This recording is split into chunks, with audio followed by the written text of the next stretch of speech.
Понякога се изтласкваш до границите на възможностите си и дори ако те спрат, се опитваш да продължиш.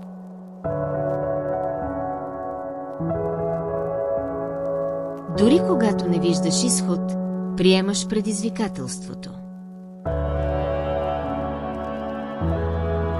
Оставаш сам в несигурността,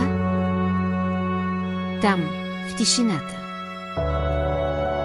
Тъмнината идва не като наказание, а като твоя пътеводител към светлината.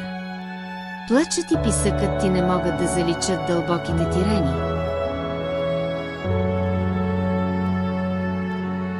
а само разкриват неспособността ти да се бориш с отчаянието.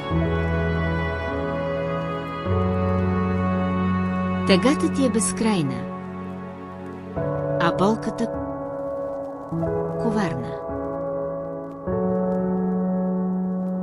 И изведнъж побягваш към светлината.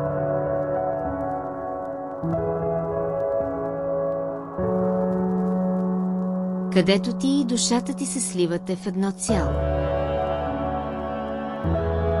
Където и двамата сте винаги свързани в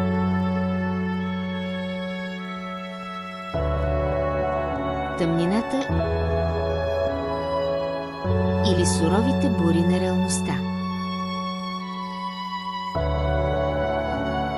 Тази любов е винаги чиста и вечна. Нека разберем повече за чудесата на истинската любов.